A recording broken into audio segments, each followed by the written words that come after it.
dito po sa isang topic na nakita po natin. Ayon daw po mga kababayan, sa Senate Blue Ribbon Report, nakalagay ang pangalan din ni former Senator Sani Angara na ngayon po ay sekretary ng DepEd. So ngayon sabi po dito, sa Abante una sa balita, basahin po natin. Senate Blue Ribbon Report, Sani Angara sabit po sa flood control scam. Nakakalungkot pang isipin pero for delikadesa, much better bumaba ka na sa pwesto mo. Hindi, para sa akin mga kababayan kasi unang-una, oo nga sabihin natin na magaling siya bilang secretary ng DepEd, pero kapag kasabit ka na sa ganyan, di ba much better bumaba ka na. Di ba? Nakakalungkot isipin mga kababayan, pero hindi naman natin pwede na konsintihin. Di ba sabi ko nga po sa inyo, kapag kami mga nakikita tayong ganito, kahit pa sabihin na kaalyado po yan ng ating pamahalaan, kapag kasabit ka, may kailangan mong for delikadesa, bumaba ka na sa pwesto mo at dapat harapin mo itong mga pananagutang ito. Diba? Oy, Tiger99, mega love shoutout. Pang-subscribe din po yan. Kaibigan din po natin yan mga kababayan. O sabi po dito, basahin natin. Ayan. Nakapaloob sa draft report ng Senate Blue Ribbon Committee ang pangalan ni Education Secretary Sani Angara na tumanggap umano ng 12% kickback sa mga proyekto ng gobyerno noong siya pa ang chairman ng Senate Committee on Finance. Ginawang basihan ng draft report ang affidavit ng state witness na si dating Public Works Undersecretary Roberto Bernardo na ilang beses tumistigo sa investigasyon ng komite sa flood control scandal. Ayon po sa report, ang 12% na kickback ay ibinibigay ni Bernardo sa dating Senate staff at DepEd Undersecretary na si Traigib Ulaybar mga kababayan, na di umano ay malapit dito po kay Sani Angara. Ano po, so ngayon sabi pa dito, ito daw yung naando doon sa affidavit mga kababayan ni Bernardo. Sabi po dito, Undersecretary Bernardo alleged that aside from the deals that I had earlier mentioned, my affidavit dated September 25, 2025, Undersecretary Traigib Ulaybar and also had a transaction concerning Senator Sani Angara between 2019 to 2024, where Undersecretary Traigib Ulaybar received deliveries representing 12% of the project of Senator Sani Angara, while the latter was the chairman of Finance, ayon po sa bahagi ng committee report mga kababayan. So ngayon, panahon pa pala po ni dating Pangulong Rodrigo Duterte, tumatanggap na po ng 12% na lagay mga kababayan, ito pong si Sani Angara. At yan po ay ayon po mismo sa committee report mga kababayan ng Senate Blue Ribbon Committee. So ngayon, sabi pa dito, basahin pa natin. Yan. Binanggit pa sa draft report na kilala ni Bernardo si Ulaybar mula noong 2010 pa nang magtrabaho ito sa tanggapan ni dating Senador Ramon Bong Revilla Jr.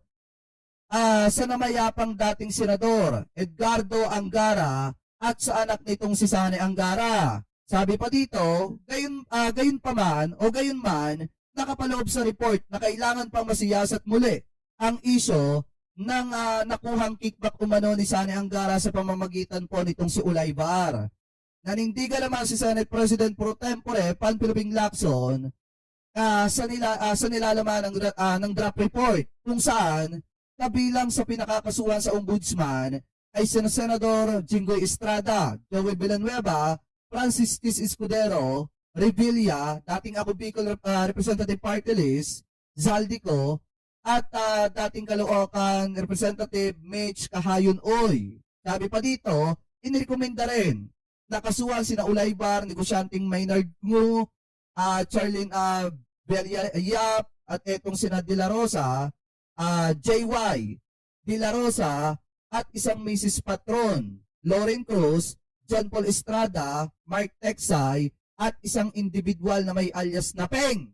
O sino kayang Peng yan mga kababayan? Sabi pa dito, kabilang sa mga posibleng kaso ay ang plunder daw po, bribery, misuse of public funds, at mga paglabag sa anti-graft at ethics law. Nilinaw naman ni Lacson na magiging opisyal lamang ang report kung pipirmahan ito ng 11 na miyembro ng Senado. So ngayon mga kababayan, sa akin naman kahit wala na yan, yung draft report na yan, tatrabahuin pa rin yan ng ombudsman. Papapanagutin pa rin po itong mga ito ng ombudsman mga kababayan. Nakakalungkot nga lang isipin na sa kabila ng pamumuno mga kababayan o magandang pamumuno ni Sani Angara sa DepEd, sangkot po pala siya sa flood control scandal. Ano po, or kaya dito sa flood control scam mga kababayan. Kaya para sa akin, for delikadesa, di ba much better na bumaba ka sa pwesto mo at harapin mo itong mga matitinding aligasyon laban sa'yo. Kasi hindi po basta-basta aligasyon yan, lalo na at mainit tayo mga kababayan sa sa issue ng maanumalyang flood control. O sabi nga ni Tol Crisulo, baka may vlogger din na tumanggap sa flood control, pare. Baka lang naman, ha? Kaya nga di ba may nabanggit ko na, ikaw Tol Chris, ha? Anyway, shoutout, ha? Anyway, mga kababayan, eto. Bukod pa po dyan, sabi ko nga po kanina, balik po tayo sa topic, kung titingnan niyo mga kababayan for delikadesa, much better, bumaba na po siya sa kanyang pwesto. Gaya nga ng sabi dito ni Ramon Tulfo. Sabi nga dito mga kababayan, eto, yan. Kung may delikadesa si Education Secretary Sani Angara, ay dapat magbitiw na siya sa kanyang pwesto.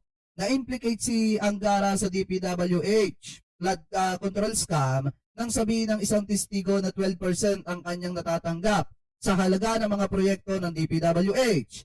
Angara, according to the witness, was chair of the Senate Committee on Finance.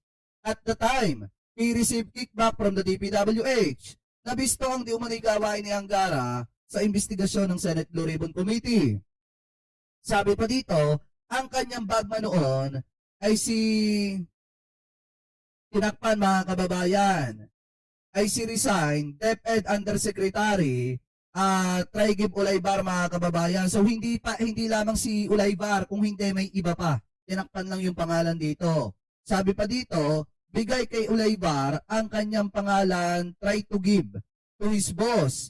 Masamang halimbawa sa mga school children na ang Secretary of Education ay kasama sa nakawan sa pera ng taong bayan. Kaya nga for delikadesa, much better. Bumaba daw po sa pwesto mga kababayan, ito daw po si Secretary Sani Angara.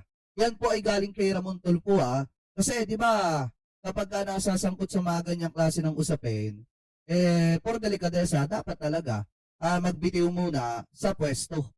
Kasi nga, tulad dito mga kababayan, may nakita po tayong balita. Sabi po dito, 2025 pa, dapat natapos ang construction ng ilang classroom sa Revilla National High School sa Cavite, pero hanggang sa ngayon daw po mga kababayan ay hindi pa rin daw po napapakinabangan. Ang pondo raw po kasi nito ay binulsa umano ng bata ni DepEd Secretary Sani Angara. 2025 pa dapat natapos ang konstruksyon ng ilang classroom sa Revilla National High School sa Cavite. Pero hanggang sa ngayon ay hindi pa rin daw ito napapakinabangan. Ang pondo raw kasi nito binulsa umano ng bata ni DepEd Secretary Sani Angara. Ayan!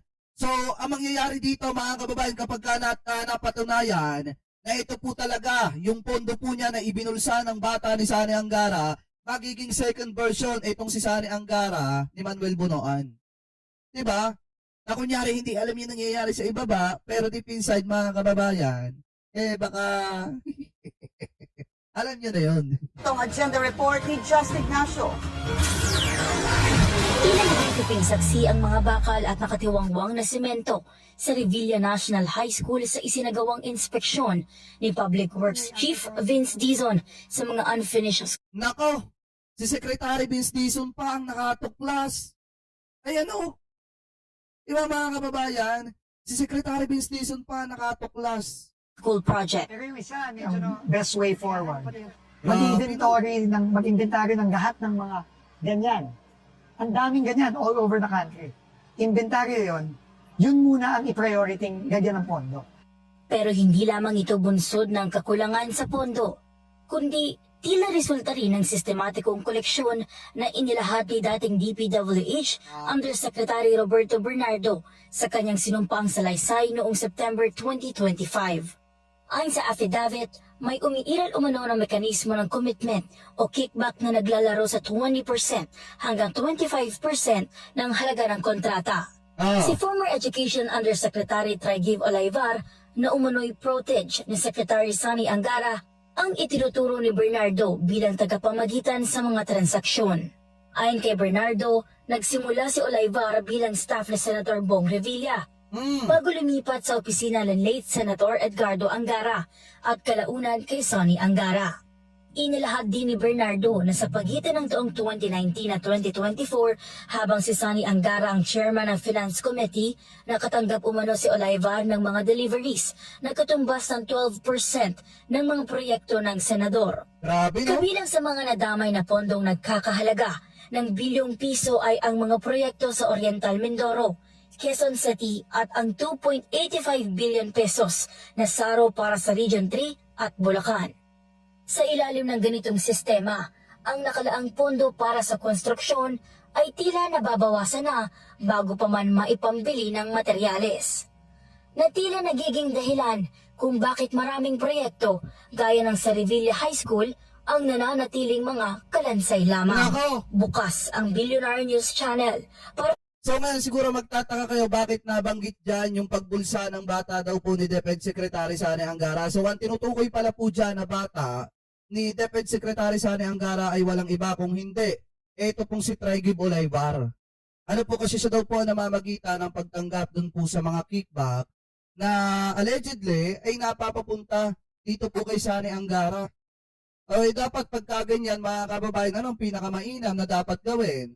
For delikadesa, o di ba dapat bumaba sa pwesto? Tularan nyo yung dating speaker na bit-bit-bit-bit yung di ba nung nabanggit yung pangalan, for delikadesa, bumaba sa pwesto. sa paglilinaw ni DepEd Secretary Sani Angara hinggil dito. Para sa agenda, Just Ignacio, Billionaire News Channel. O yan mga kababayan, gusto ko lamang po liwanagin sa inyo na wala po tayong personal na galit o kay kay former Senator Sani Angara.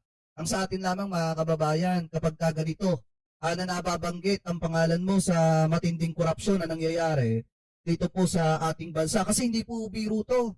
Biruin nyo, hindi lang pala flood control. Yung tinatarantado, kung hindi pati yung mga proyekto na dapat ay napapakinabangan ng mga estudyante.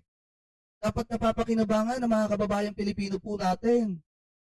Kaya dapat po talaga mga kababayan, kung mapapatunayan na talagang sangkot itong mga ito, pinakamainam po na dapat gawin, magbitiw na sa pwesto, bumaba sa pwesto, at palitan ng ibang tao na mamumuno dyan sa DepEd na hindi kurap. Diba mga kababayan? Kasi unfair naman po sa ibang mga bumaba sa pwesto nung nabanggit ang kanilang mga pangalan. Meron nga dyan, mga nag-resign na. Diba? Yung iba, nagtago na.